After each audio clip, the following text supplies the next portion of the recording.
Shall we start? What do you want to start with, Carol? Oh, we're gonna look at Omid Scobie's new book, Endgame. Yeah. How well is that doing, Malone? I thought we were doing Rishi, but anyway. We will do sold Rishi. just under 6,500 copies in Britain during Even its your first book sold 5 better than days that, on Malone. scale, despite a blizzard of publicity, and has plunged to 215 on the Amazon bestsellers list. That's right. This is just for context, some books that have vastly outsold Endgame this Christmas, making it into the top 100, include A Marvel Spider-Man Search and Find colouring book.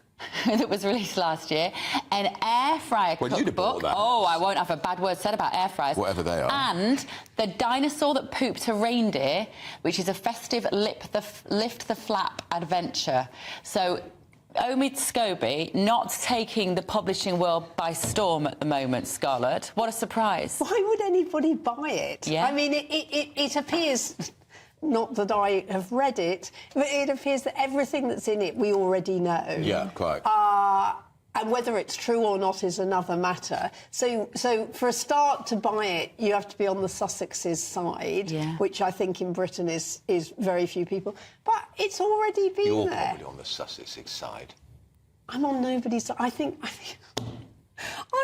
that they're entitled rubbish, and frankly, if I was their PR advisor, I'd say shut up and actually do something. Carol, it does show, doesn't it, that if this book is meant to be a bit of a popularity, it's a good test of how popular the Sussexes are. And all three of them, in fact. I mean, you know, the story, sadly for Scobie, became about him in the end. It became about his credibility, which he doesn't have any. And it became about what happened in Holland and him saying he hadn't sent this book with the name. A lie. Well, we know that him or his agent sent that book up. But he shamefully tried to blame the poor translator. He was one of the best in Holland. He tried to blame the publishers. So people have judged the whole thing on him. And you know, as Scarlett's just said, there's nothing new in this book. It's just a rehash of it. And funny enough, everything that's in the book is all Meghan's pet peeves, all the things that really annoy her, which is funny, isn't it? But, you know, this is a judgment of him. And it's interesting, some of the books you read out, what it's beaten all to now, some of the books, it's the one called Things to Do While You Poo on the Loo. It's beating the Beano Annual, which I'm surprised at, because the Beano Annual is really good. Diary of a Wimpy Kid and a Stickman, which is fine. This is exactly what he deserves. I didn't know you could still buy a Beano Annual. I'd love it for Christmas. Well, that's what I think. Well, that's what you might get, Piers, because it's cheap. I might get you that. Very good, very good.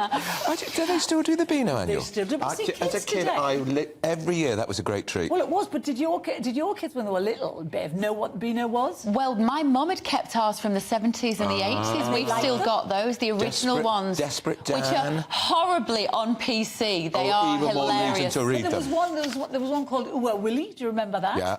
Which was Scottish, as a little boy. It was like the Scottish equivalent of Just William, which I loved. But I don't think kids get them anymore. No, it's plummeting, isn't it, that book? Were you a Beano and Dandy fan?